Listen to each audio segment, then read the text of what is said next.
High in the Andes, where icy winds whispered ancient secrets, a group of explorers prepared for a journey that would test their courage and resolve. They were drawn by whispers of Quilla Pacha, the fabled city of the moon, hidden deep within the uncharted wilderness. Dr. Eleanor Hayes, a renowned archaeologist, led the team. Known for her daring expeditions, Eleanor was driven by an insatiable thirst for discovery. Her team included Marcus, a former soldier turned survival expert who had a sixth sense for danger; Elena, a botanist fascinated by rare and exotic plants; Samir, a tech-savvy engineer whose drones provided critical reconnaissance; Diego, a local guide with a deep connection to the land and its legends. Their journey began in the remote village of Chaska. The villagers were wary of outsiders and reluctant to speak of Quilla Pacha.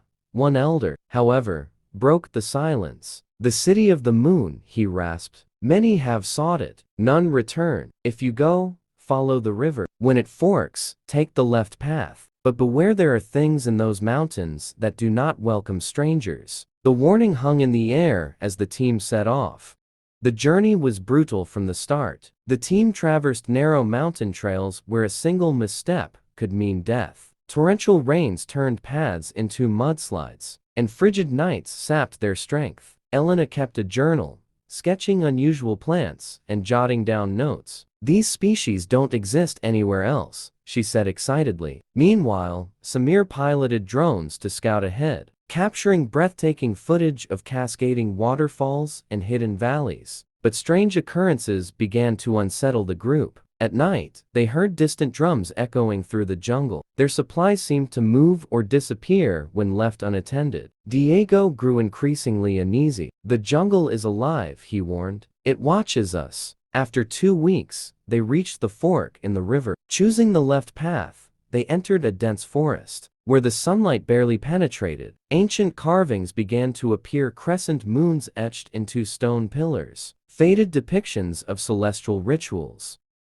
The forest gave way to a clearing, revealing a sight that left the team breathless. Quilla Pacha, bathed in the glow of the setting sun. The city's silver and stone structures shimmered like a dream. Crescent-shaped towers rose above the jungle canopy, and an enormous plaza dominated the center, where a massive orb of silver rested on a pedestal. "It's real," Eleanor whispered, her voice trembling. The team ventured cautiously into the city. The architecture was unlike anything they had seen, graceful, otherworldly, yet hauntingly silent. Vines crept along the walls, and pools of crystal-clear water reflected the moonlight. But the city was not empty. Shadowy figures moved in the distance, their faces obscured by silver masks. "Are they human?" Marcus muttered, gripping his knife. "They're guardians," Diego said, "protectors of the Moonstone."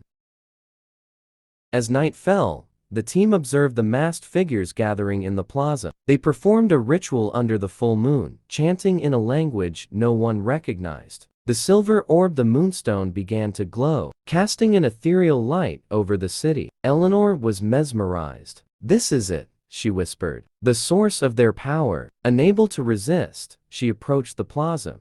Once the figures dispersed, Diego pleaded with her. "You don't understand. The Moonstone is sacred. It's protected by the moon goddess herself. We shouldn't disturb it." But Eleanor was determined. She reached out and touched the orb. The moment her fingers met its surface, the ground trembled. A deafening roar echoed through the city as the masked figures reappeared, their movements swift and menacing. From the shadows, a massive figure emerged, a woman cloaked in silver, her eyes glowing like twin moons. "I am Quilla, guardian of the city," she intoned. "You have trespassed where you do not belong."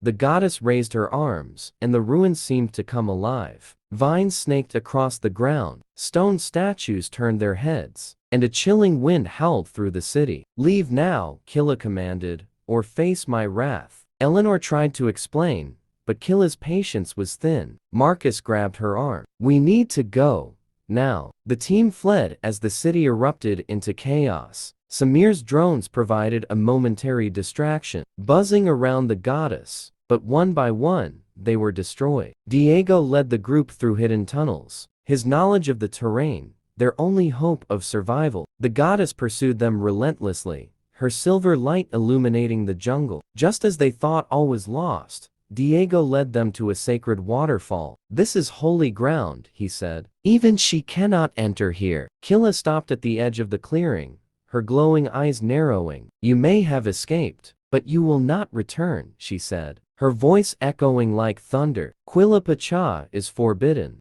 Exhausted and shaken, the team returned to Chaska. The villagers greeted them with a mix of awe and sorrow. No one asked about the expedition, as if they already knew what had transpired. Eleanor, though humbled, was undeterred. "We've seen something extraordinary," she said. "Quilla Pacha exists, and its secrets could change everything we know about ancient civilizations." Diego shook his head. "Some knowledge comes at too high a price. Let it rest." The team parted ways, forever changed by their journey. Quilla Pacha remained hidden, its mysteries preserved for another age, or perhaps for no one at all.